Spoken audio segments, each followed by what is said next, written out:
Peter Delpenning here with USA captain Saurabh Netravalkar on the eve of USA's first ever home one-day international. It's a historic occasion. Comes off the back of what was a very disappointing tournament though in Bermuda. You've had 2 weeks to digest what transpired there. What's the number one thing that you personally and as a team are looking to do and have been working towards over the last week in preparation and the training sessions to make sure you move on quickly as possible from the disappointment of Bermuda? So firstly, we've reflected on it, I would say in groups as well as individual conversations, and we figured out what we could have done better. At the same time, we also want to carry forward the positives that we take from the last one-day tournament that we played, the Division 2. And that's what we tried to do in the last 4 days that we've trained here. We had good 3 training sessions and 1 practice match. And the guys are looking geared up and excited. Good, we had a practice match on the same track. So yeah, we are all excited and looking forward to tomorrow. On the 2 points you just raised, looking back, what are the things you feel you could have done better in Bermuda? And thinking back to Namibia, what's the number one positive you took out of that tournament, gaining ODS status, that you're looking to transfer or maintain despite the 4 or 5 month gap in between your last 50 over tournament to here? I would say it ties down to one common point, which was, I think, in the 50 overs, most of the games are top 6 batters. At least 2 of them got good partnerships, and we were consistently scoring around about 250. And the top 6 batters was the main thing that we didn't get anybody to get a big score in Bermuda.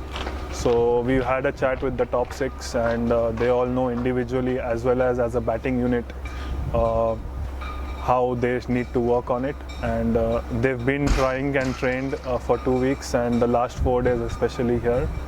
And we are looking good at least in the mind, and we are all raring to go, excited, and we worked on it, we worked hard, so we are confident about our preparations. Let's see how it goes. 2 players missing here, Ali Khan and Hayden Walsh Jr. You saw what happened without Ali Khan. I thought that was a contributing factor to the results in Bermuda, not having him available as a fit player. But thinking back to how he performed in Namibia, leading wicket taker in the tournament, and almost, in a sense, single-handedly rallied USA back into that match against Namibia, which was so crucial, that 49th over he bowled, where he took the 3 wickets. And then Hayden Walsh, whether it was in Oman or in Namibia, he's been just a very, very consistent contributor, bat and ball, and even more importantly in the field for you. What is the team's outlook and your own outlook having to go into a 50 over tournament now for the first time since Namibia without both of them, and who are you projecting to step up in a big way to fill their holes? Well, Ali Khan was a standout performer in the Division 2, and we all know that he shouldered that responsibility and led the attack really well. And obviously, we can take what we have. We have the best 14 of whoever was available, and we believe in everyone. I think each of the 14, if you look at it, they've single-handedly won games in different situations, be it for USA, be it for the other teams that they've played for. So we want to think of what we have and the best of what we can do with the resources we have. And I'm positive with the 14 that we have. In terms of the fielding, and specifically though, without Hayden Walsh Jr., he makes such a big impact in the field for you guys. Is there anybody in particular that you've tabbed, or the coaches have tabbed, to, I guess, become a fielding captain of sorts, to take on that leadership role in the field, to just give the guys in the lift, with whether it's catching, creating run-out chances, any of that kind of thing?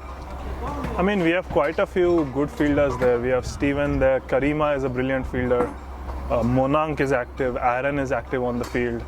So it's not that we don't, we still have the characters, to show that, to build the intensity, to lift the intensity with example by a good diving stop or a good diving catch. So we have the characters. I mean, yeah. In terms of a new player coming in, Rusty Theron has been a well-known face, especially in South Florida, playing in the U.S. Open, playing in other T20 events. He's played for South Africa, obviously, previously, but coming in with an opportunity to make his ODI debut or USA debut in any format. What has he added into the initial training sessions, even going back as far as the camps in Los Angeles, and what do you expect out of him coming in, not just for USA, but as somebody who's had a lengthy international layoff and the reasons behind his retirement in the first place from South Africa, in part to do with knee issues and fitness issues. What have you seen from him that convinces you he's going to be a big contributor for USA? I think he looks really geared up to go, and he's given it great intensity in training as well, and most importantly his experience. I mean his experiences that he shared with us, especially the fast bowlers. He's been a kind of a senior figure for us, and he's played various professional leagues. He's played for South Africa, so his experience is definitely going to be invaluable. The variations that he has in his bowling towards the latter part. And I mean, of course, he's quick through the air and he's a zippy bowler. So, yeah, I mean, we look forward to learn from him, as well as he's geared up to perform. Just on the historic nature of tomorrow, first USA ODI on home soil, you being the captain to be presiding over that day in U.S. history. What does it mean to you personally to be the captain of the team that's going to be leading the team onto the field for the first ever home ODI? And what discussions have you or the other players had in terms of the historical significance of this moment? Well, obviously we've been going through the same things for the last 4 days. For me personally, I mean, every time I wear this logo on my chest and I enter the field, it's a matter of pride and honor for me. And I want to give no less than 100% every time I enter the field. That's for me personally. And I mean, yeah, everybody knows there's history for the taking. The top 6 guys can be the first guy to score 100 in the history of USA ODI cricket. You never know, the first 5 wicket haul. So it's historic. So everybody is excited. They know the significance of the moment. But obviously, while you're executing your plans, it's equally important to treat it as just another game, and to know your opponent and to execute your plans, and the results will come automatically if you follow the process well.